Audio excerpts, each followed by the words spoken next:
네, 김문수 후보가 지금 국민의힘 당사에서 지금 지지자들과 함께 악수를 나누고 그동안 수고해줘서 고맙다라는 그 모습 저희가 앞서서 보여드렸는데 한 번 더 지금 보고 계십니다. 네.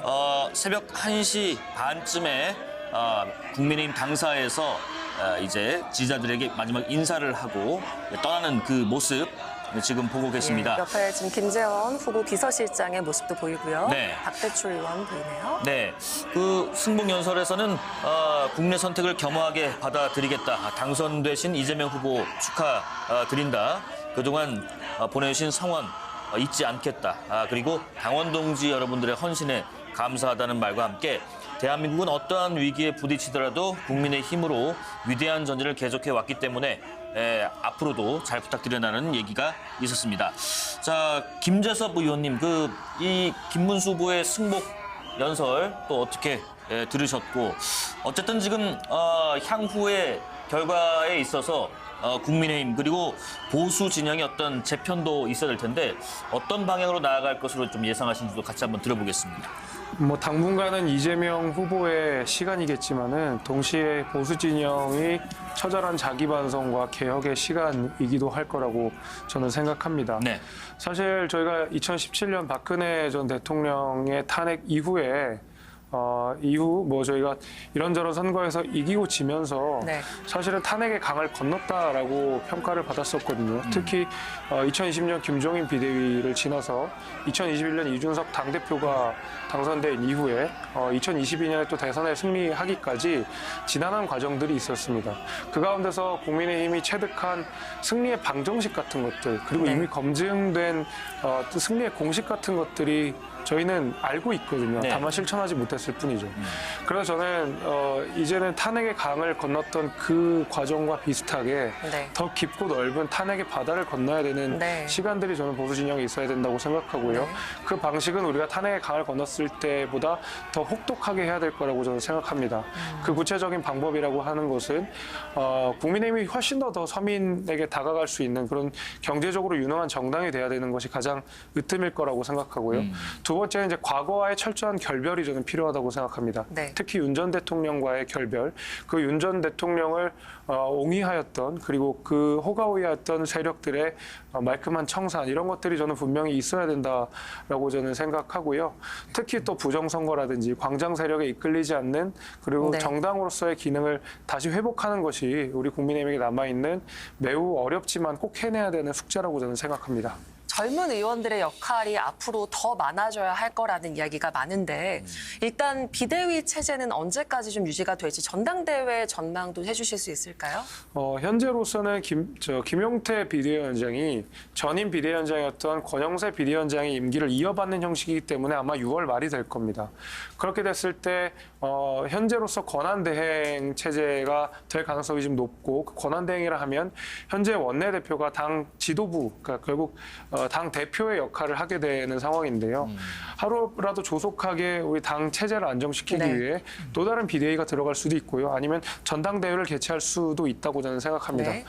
저는 비대위가 들어가든 전당대회가 들어가든 우리 내부를 강하게 수술할 수 있는 그런 정도의 강력한 리더십과 쇄신의 리더십이 뒷받침되어야지만 된다고 생각하고 네. 현재 지금까지의 관성은 아주 단호하게 결별해야 될 거라고 네. 저는 내다보고 있습니다. 그래야만 탄핵의 바다를 건널 수 있다라는 말씀을 해주셨고 네. 김진 의원님께 여쭤볼게요. 그러면 이제 보수 진영 국민의힘 내부에서 그리고 이준석 후보를 포함해서 지금 어떻게 재편될 것인가 여러 가지 이야기가 나오는데 좀 분할을 해서 설명을 해주실 수 있을까요? 어떤 당권을 예. 이번 패배는 윤석열 전 대통령 그리고 친윤계 소위 얘기하는 이제 쌍권이라고 하는 그리고 본인이 비상계엄을 옹호하고 이 탄핵에 대해서 가장 거세게 반대를 했으면서 내가 이 당의 대통령 후보가 되겠다고 고집을 해서 출마를 한 김문수 후보 그리고 그런 어떤 이 한덕수 단일화 끼어들기, 세치기 공작 그리고 친윤계의 그런 어떤 이 당권 장악을 위한 대통령 선거보다는 그런데 몰두했던 공작에 무심코 그런 것을 방관을 했던 많은 국민의힘의 당원들 이런 여러 요인들의 합작품이 이번 대통령 선거 패배입니다. 네. 갈라파고스 섬이 에콰도르에서 1000km 떨어져서 태평양에 있는데 세상의 변화를 몰라서 갈라파고스 섬에만 사는 그 늙은 거북들이 있어요. 땅거북. 마치 그런 늙은 거북의 모습을 하고 있는 현재의 국민의힘. 세상의 민심이 여러 차례 경고를 줬습니다. 강서구청장 선거 패배 17% 차. 네? 그리고 4월 4일 탄핵 이전의 직전의 충남 아산의 17% 차.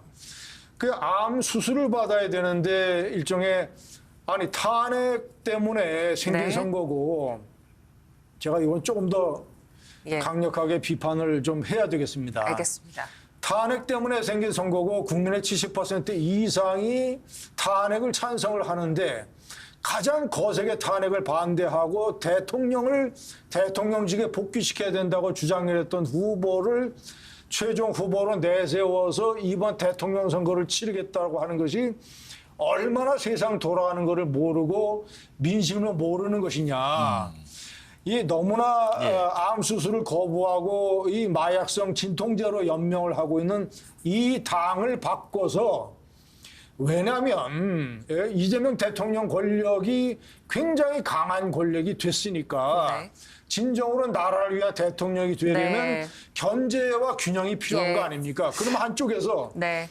국민의 힘을 새롭게 재건축하고 새롭게 재탄생시켜서 견제할 수 있는 건강한 세력으로 다시 태어나게 해야 되잖아요. 네. 그러면 이제 최종적으로는 이런 패배를 가져오고 세상 민심을 몰랐던 친윤계가 싹 역사의 뒷전으로 물러나고 탄핵의 민심을 알았고 탄핵 계엄에 대해서 반대했고 탄핵에 찬성했고 네. 변화와 혁신을 바라는 국민들의 요구를 수용할 수 있는 새로운 리더십을 구상을 해서 이재명 대통령을 건강하게 견제할 수 있는 세력으로 다시 태어나야 된다. 알겠습니다. 이렇게 생각합니다. 여기까지 말씀을 네. 일단 들어보고